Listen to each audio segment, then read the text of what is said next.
Hey everyone, Desmus here with a little Scalebreaker update to my Sniper Bobo Stamblade build. First off, there's not going to be many changes compared to the previous version of the build.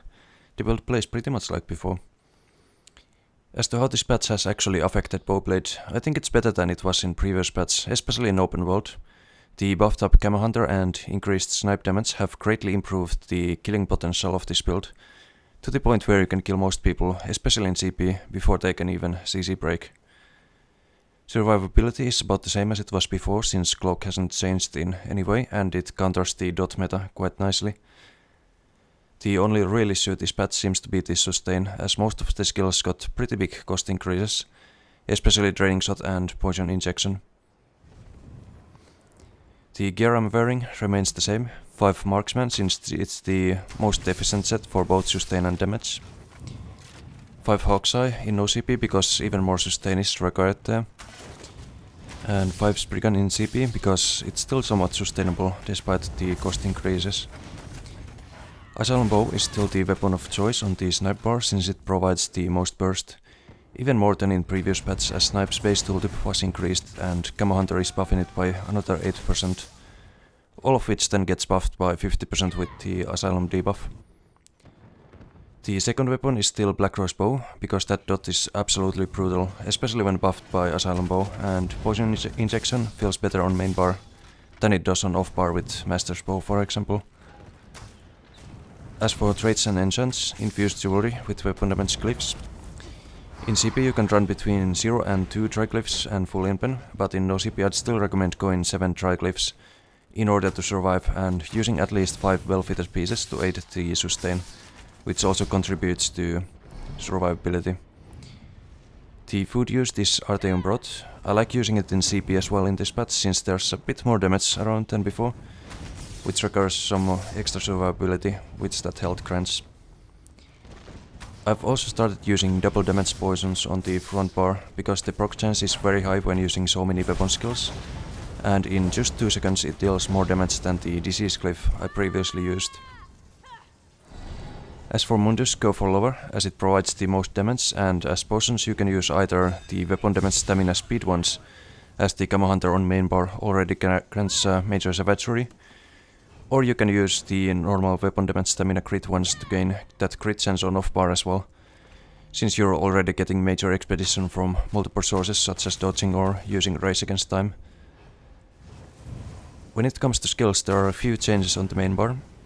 Poison Injection, same as before, except much stronger in this patch as it deals more damage above the execute threshold and helps pressure targets more than before. It is more expensive than in previous patch, so keep that in mind. Camouflage Hunter, new edition. This skill replaces Relentless Focus, which I used to run before. It basically makes everything hit harder with this build, and since Relentless didn't get used that often and didn't fit many combos, all you're really losing is the damage mitigation. What you gain though is 8% damage after you deal damage from opponent's flank, which in ESO means hitting opponents from behind or from the side. Shadowy Disguise, more important than ever, due to the buffed up damage over time effects which this skill suppresses. Key to survival and often for landing burst as well. Bombard, our main damage dealing ability, used also to crowd control opponents with roots and snares.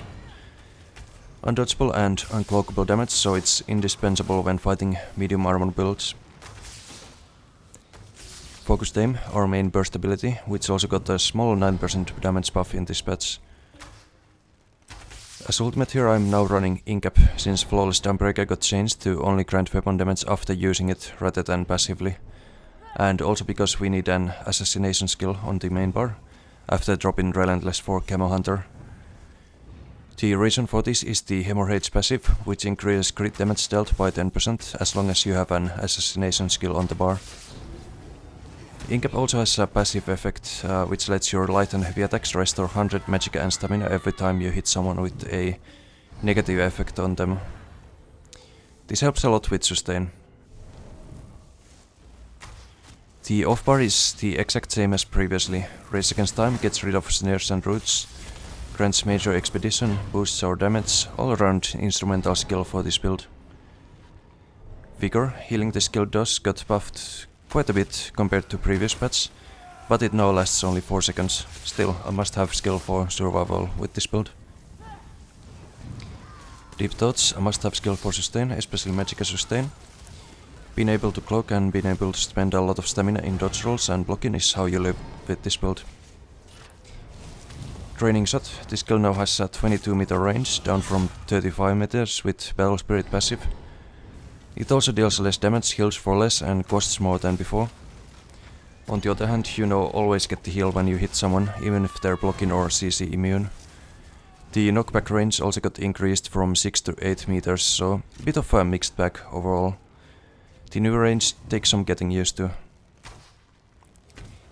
Reaper's Mark, used to debuff tanky targets with Major Fracture, which is a massive increase in the damage they take.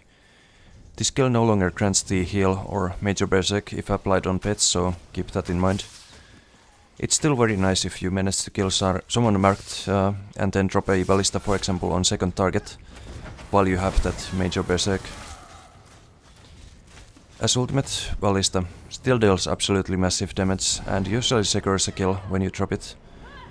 Unless there's line of sight nearby your opponent can utilize.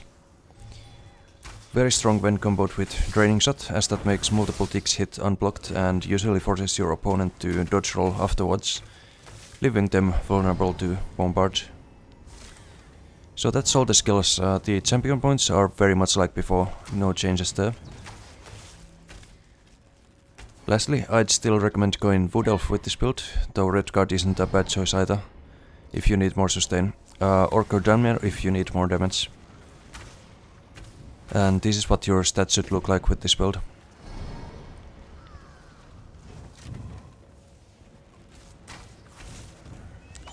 So that's everything. I hope you may find this useful. Enjoy the rest of the BG and see you next time. Bye.